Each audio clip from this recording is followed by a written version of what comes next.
سردیوں کی چھٹیوں کے بعد جب لڑکیاں اسکول گئیں تو پتہ چلا کہ ان کے اسکول میں سالانہ تقریبات ہونے والی ہیں۔ کھیلوں کے مقابلے بھی ہوں گے، اس کے علاوہ مضمون نویسی اور ڈریس شو، یعنی کافی اچھے پروگرامز ہوں گے۔ سب لڑکیاں بہت خوش اور پرجوش تھیں۔ سمیرہ اور اس کی سہیلیاں بھی بہت خوش تھیں اور انہوں نے تیاریاں شروع کر دی تھیں۔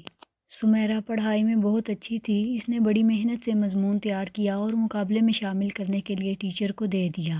دوسری لڑکیوں نے بھی اپنے مضمون جمع کروا دیے۔ اگلے دن گیمز کے مقابلے تھے۔ لڑکیوں کا ہاکی میچ پلے گراؤنڈ میں ہوا، جس میں بہت اچھی کارکردگی دکھانے پر سمیرہ کو ٹرافی ملی۔ سمیرہ کو انعام دیا۔ اس سے اگلے دن جب مضمون نویسی کے مقابلے کا اعلان ہوا تو اس میں بھی سمیرہ کی پہلی پوزیشن تھی۔ سمیرہ کے اساتذہ اور والدین بہت خوش تھے۔ اسکول میں ہر کوئی سمیرہ کی تعریف کر رہا تھا اور وہ سب سے مبارکباد وصول کر رہی تھی۔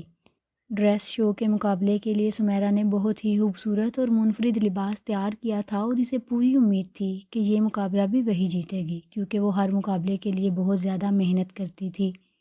اسکول سے جب چھٹی ہوئی تو ٹیچر نے لڑکیوں کو یاد کروایا کہ کل ڈریس شو ہے، سب کا سلیقہ نظر آنا چاہیے اور سب وقت کی پابندی کے ساتھ اسکول کے ہال میں پہنچ جائیں۔ سب لڑکیوں نے کہا ٹھیک ہے۔ سمیرہ اسکول کے گیٹ کے پاس بیٹھی گاڑی کا انتظار کر رہی تھی۔ آج شاید ڈرائیور بابا ٹریفک میں پھنس گئے تھے، ابھی تک نہیں آئے تھے۔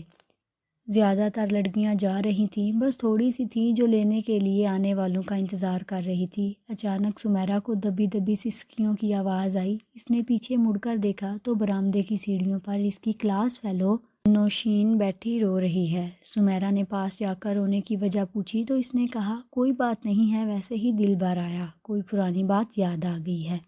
لیکن سمیرہ مطمئن نہیں ہوئی۔ اس نے بہت زور دے کر پوچھا، بہت ہمدردی کا اظہار کیا۔ تب نوشین نے بتایا جیسے تمہیں معلوم ہے میری مضمون نویسی میں بھی دوسری پوزیشن آئی ہے اور گیمز میں بھی تمہارے بعد میرا نمبر ہے۔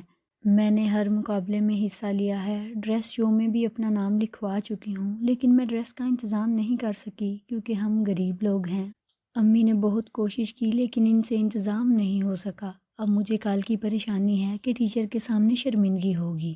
یہ سن کر سمیرہ نے کہا تم میرا ڈریس لے لو، مجھے پہلے 2 انعام مل چکے ہیں، اب اگر میں اس تیسرے مقابلے میں حصہ نہیں لوں گی تو کوئی بات نہیں۔ نوشین بولی ایسا نہیں ہو سکتا، میں تمہارے ساتھ ایسا کیسے کر سکتی ہوں، بس مجھے میرے حال پر چھوڑ دو۔ لیکن سمیرہ نہیں مانی، کہنے لگی اگر ایک ہی کلاس، ایک ہی اسکول میں پڑھنے والے ایک دوسرے کی مدد نہیں کریں گے، ایک دوسرے کے مسائل سے واقف نہیں ہوں گے تو ایسی تعلیم کا کیا فائدہ؟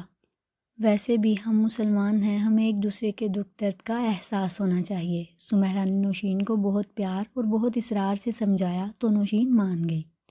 اس طرح اگلے دن سمیرہ اپنا بہت خوبصورت اور منفرد ڈریس نوشین کے لیے لے آئی، جسے پہن کر نوشین نے اول انعام حاصل کیا اور سمیرہ کو دوسرا انعام ملا۔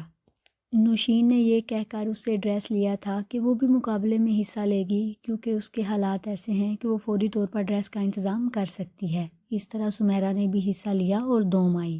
لیکن کسی کو یہ بات معلوم نہیں تھی کہ اول انعام حاصل کرنے والی نوشین کا خوبصورت ترین ڈریس سمیرہ کا تھا، جس نے اثار سے کام لیا۔ سمیرہ کو نوشین کی مدد کر کے اس کے آنسوؤں کو خوشی میں بدل کر بے حد اطمینان، سکون اور دلی مسرت حاصل ہوئی۔ محسوس ہوا کہ نیکی بے حد قیمتی چیز